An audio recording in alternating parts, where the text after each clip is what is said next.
face shields. So there's a couple face shields up there. I've actually got a powered one over there someplace, and we have a few of them. If some of you have some, please bring them the next time. We'll have a few more lathes here, I believe. What's that? A problem if you need it. I think we're okay tonight because we're only going to do a couple of things here tonight, and then we'll kind of spread out from there. Once we have more lathes, I think we're going to set out a couple of smaller lathes. So sometimes, by its very nature, it throws most of the shavings directly at you. It's just the way it works. It's kind of like you know, relationships. Yeah, it is. You know, so especially if you've ever seen or actually had the opportunity to turn green wood, it's so cool because the big shavings coming off of it, you know, they just arc out about 6 feet. You know, so you're going to give demos. Yeah, it's a bit now shaving. So anyway, face shield's a big deal. Dust mask. I've been in the hospital based on not wearing dust masks, turning Purple Heart for about 36 hours straight for one of Jackie's projects, and it's a good reason to wear that. I thought I was going to die. So wear the dust masks, all forms and things where they're constantly got their hands on the product and all. They wear gloves. Most of them are like fingerless gloves. I don't ever intend to, because that to me is the same situation as what he was talking about, where you use a paper towel instead of cotton or something like that. If there's anything it can grab, eventually it will. And this thing is 220 power. That's what, 2 horsepower. You will become loose, you know, jewelry, neckties. I quit turning the necktie. Just won't do it anymore. Long sleeves that are going to bow fall tie down. is good, like somebody pointed out. What's that? Or long sleeves that are going Long to sleeves. fall down. I've got a turning smock, and it has the like elastic. But most turning smocks are, you know, half sleeve, 3/4 sleeve to keep you away from it. So something to think about. If you do get caught up in it, somebody's, you know, it's because we're talking about the tool rest. He was talking about the tool rest up there. The tool rest is kind of the end of where you need to go, especially in the early days of turning. So when you're first learning how, no part of your body should extend past this, okay? And you know, when you're starting to spin things up at 2,000 RPMs, it'll remind you that that's a good idea to keep on the other side of that. All right. Let's see what else. We've all got safety brochures there. What am I leaving out? Police are environmental. I'll tell you more and more about not moving just your arms, but move your entire body in front of what you're trying to turn. So that's why it's important to keep keep yourself clear around your area. The other thing is to make sure that your lathe, if it's not one of my well-maintained lathes, you have to keep an eye on it, make sure all the parts are turning right and everything's clear around it and everything. So that's a good idea. Anything else I missed? Secure the wood, practice safety techniques. Everything for speed. It's not a big deal, but like he showed on the little mini lathes, the adjustment for the speed is done by putting your hands up in amongst the pullets. Now it's up to you what you do at home. Me, it's probably better to unplug. Right, and there's actually even a safety doohickey here that renders your switch useless forever, actually. Not the worst.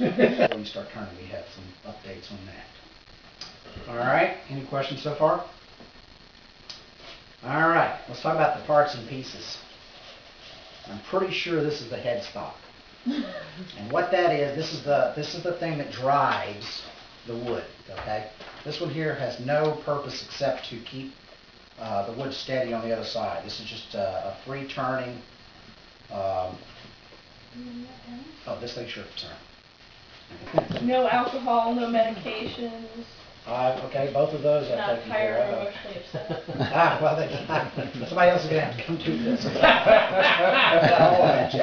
Anyway, so this is what drives your the work piece. Like I say, this applies no power. All this does is makes adjustments for depth and such, and you can put different contraptions on this for whatever you're trying to. More formal. Okay. But anyway, this is for bowls and things like that. This is for the spindle stuff. So we'll just talk about this tonight. Anyway. So this, I'm sorry, so this just plays along at whatever speed that is? Yeah, Just, yeah, all it does, just yeah. picks up whatever rotation this is, it just goes through there? Yep. Okay.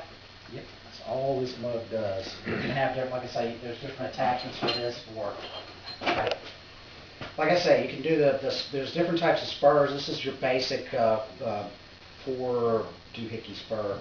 I think for like bowls, there's 2 spur drives. And but anyway, for the spindle turn, this is what we're going to use today. You saw him making a center point and put in a mark there. That's for these little center points here, and I'll show you how to do that in a little while.